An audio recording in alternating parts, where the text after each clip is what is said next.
You're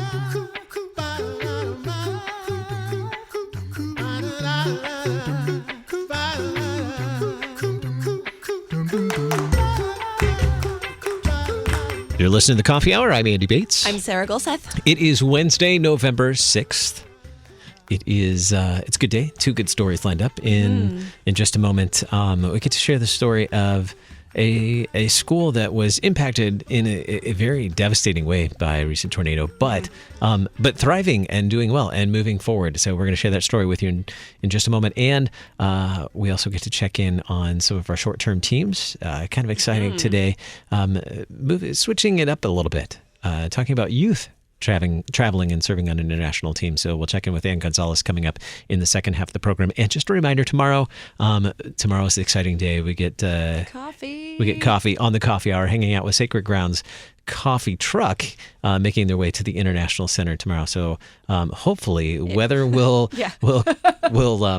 cooperate, and we'll get to be outside at the coffee truck with them. Yes, so hopefully that'll all work out. Or snowing, I don't know. Thanks to Concordia University Wisconsin for supporting the Coffee Hour. Find out more about Concordia University Wisconsin at cuw.edu. Live uncommon. Joining us by phone, David Bangert. He's Executive Director of Dallas Lutheran School. David, thank you so much for being our guest on the Coffee Hour. Well, I appreciate it, and thank you for having me on. I'm really looking forward to hearing your story and learning more about Dallas Lutheran School and just the how the tornado made a difference in your community, in your school recently. Before we even get into that, for listeners not familiar with the climate and how things work in Dallas, how common are tornadoes in the Dallas area? Well, I'm in my 12th year down here, and there's probably one a year, I would say. Mm-hmm. But this was the most powerful. I was in EF3 that hit our school. That was one of 11 tornadoes that night. And it was the most powerful and most expensive one in 45 years in Dallas. Wow. So what was the impact of this tornado on your community and particularly on your school and the neighborhood where your school is? Sure. We have about 175 7th through 12th graders at our school. And the tornado hit Sunday night about 9:30, 10 o'clock, which is probably the only night or day that we don't have anything going on campus. So the first thing, it was a great blessing that it came when it did. And we have a school classroom building that we have not been able to use since that came. It tore off the roof, it tore off a wall, created some other structural damage. And in addition to that building, we have two gyms and a large hall area. Those buildings were mainly cosmetic, but also had some air conditioners moved. All of the fencing around our athletic fields, our scoreboard, it all disappeared. And we still don't know where the scoreboard is, actually. Somebody has it in their backyard, I suppose. But it caused us to, we had no power for 48 hours, and we completely shut school down. So luckily, none of our teachers' homes or staff were affected, and the three of our families had significant damage. The neighborhood, we had just had a severe windstorm back in June that we already had an insurance claim out on, and now we've got this one on top of it. So it's been a rough few months in this area. How is this damage affecting the daily routine of school? Obviously, quite a bit. We don't have a routine anymore. What we did, it happened on a Thursday. A Sunday. On Tuesday, I met with the faculty and said, "Hey, we got some work ahead of us." On Wednesday night, we invited all of our families, parents, everybody to a local congregation where I spoke and kind of laid out some of our thoughts. And my goal from the beginning, along with the board, was to try and get kids back on campus because this is their home, and our school building, quite frankly, where the classrooms were, I've never heard anybody say they came because of our building. They always come because most schools that I know of that are good schools, they come because of the people and the teachers. And so we wanted to get that family atmosphere going again. And so actually on Thursday after the tornado, we started virtual classes. All of our students are required to have iPads anyhow, and our teachers all use Google Classroom. And so the teachers started teaching from home, and the kids started staying home and learning. And that went on until today. And actually yesterday on Tuesday was our first day back in school. And we took one of our gyms and turned it into 6 temporary classrooms. We've got some other areas around campus outside of our main classroom building that we've turned into classrooms. I'm actually sitting in our main hall up above everybody in the lighting booth. We moved our offices over here behind a black curtain, and we're just finding our art room is behind the stage. We're just using every space we have, and we're adapting some things. The kids are back today. Everybody's so excited to be back and see their friends and everything. So, but it's we don't have normal anymore, and it could change tomorrow. It could change next week. We just don't know. We're adapting. We're running on the fly, but I do know that we need to stay together as a family and a community. Mm-hmm.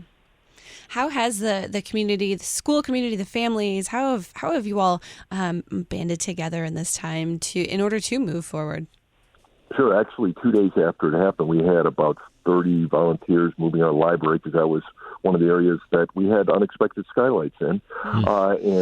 So we moved everything out because we knew rain was coming, which actually the night of the storm, 2 hours later, thunderstorms went through, and we had just as much damage because the rain came through the holes in the roof. And then we had another rainstorm later that week. And so we had about 30 volunteers that day. And the following Saturday, we had over 165 volunteers, not just from our school families, but from church families from the neighborhood came in and helped us clean up a lot of the debris. And so those ways they came together, the families have been incredibly supportive, both with their messages and their prayers, and people are bringing in lunch and just doing things for us. And frankly, I like to make the community even larger. Down here in Dallas, our school is only about 25 to 30% Lutheran. And so that Wednesday night, I tried to explain to them how we're part of a large Lutheran school community across the country. And we've been getting donations from all over the country. A lot of my friends that are administrators at other ALSS, at other high schools, ALSS schools their schools are doing things. They're dressing up in our school colors. They're having penny wars. They're doing all kinds of stuff to get us some financial support. So it's not just our community here, but it's the Lutheran community of schools across the country that has pitched in, and we hear from people all over the country, and they're sending monetary gifts as well. And how was that received by those? You mentioned, that about 75% of your students and families do not come from Lutheran congregations. How was that received when they realized, that you're part of something bigger? They were amazed, actually. I think they thought we were just this little school just sitting out there by ourselves. And, that's during a lot of, I spent most of my career, I'm from the Midwest. I was in the Milwaukee area for 26 years before coming down here to take this call. And it's a whole different world down here.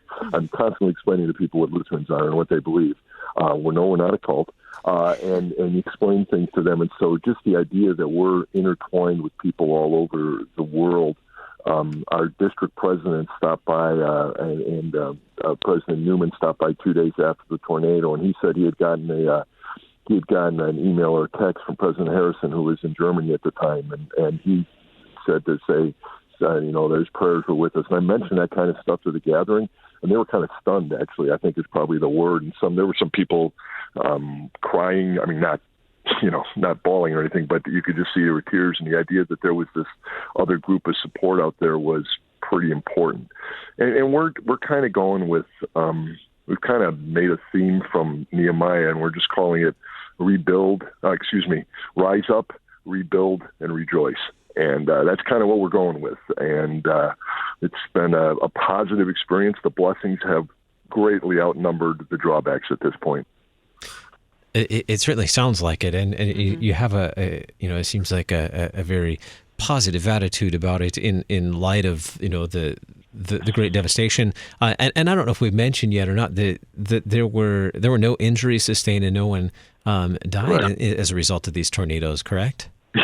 Yeah. I mean, there was some injuries in the city, but nothing substantial, and It's easy, I think, for us to, in any situation, for us to kind of dwell on what happened to us. But when you drive around some of the neighborhoods here and you see the people that are still without houses and homes, and it's just, I've never been in a tornado like this before, and it's just amazing. But I don't know. I'm just not one, and our school is not one to just sit there and mope about it and say, oh, woe is me. I just don't see the point in it. That's wasted energy. And I don't think it's what God calls us to do. Our teachers, and I told them, another great Old Testament story that people like to refer to is Esther. And I said, hey, we're the right people right now. We don't have to like it, but we're here because we need to be here and we're called to be here, and we're going to do the job. So how will you be moving forward? What are the next steps for Dallas Lutheran School? Well, the next step is we're going to get some actual portables. We have a large enough field area that we're going to use about half of the field for portables and move into there. So it's, again, another step forward. That's my goal, is keep moving forward. And we'll be in there until we figure out whether we're going to rebuild the school or tear it down and start a new one. And we just don't know. I get asked that question a couple times a day. And there is no answer yet, because we're really only 2 weeks out from the tornado. And there's a lot of work to be done with the insurance company and what they think we should do and all of that kind of stuff. But the next step is hopefully within the next month or so we'll have portables. But that, again, I tell people, I don't know. It could be 2 months, It's the next step, and we'll get there. And the step after that will be the whole decision on what we'll do with the classroom building, and then go forward from there. How has a situation like this provided opportunities for the students, the families, the faculty and staff to serve in the community? It sounds like you have a good plan for the school and how to continue moving forward with the education, the Christ-centered education.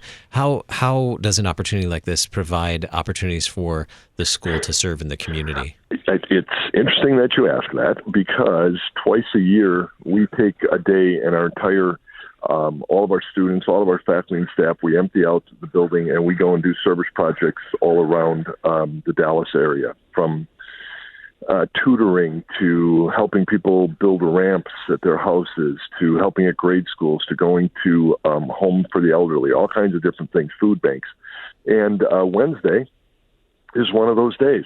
And one of our first questions was, should we still do this? And even before we knew we'd be back on campus, we said, yeah, we should, because the point is, it doesn't matter what happened to us. There's a reason for us to go out and serve others and to help in the community. So we're doing that service project. We're doing it anyhow. Everybody will be off campus doing things in the Dallas area, because I don't know, it's a great way to reach out and understand that even when you've got your own problems, and obviously everyone does, hopefully it's not a tornado, but even when you have your own problems, we're called to reach out and help others. And that's what we're going to do tomorrow, despite what's going on in our building. Any needs that you have, immediate or in the future, that to share with our listeners?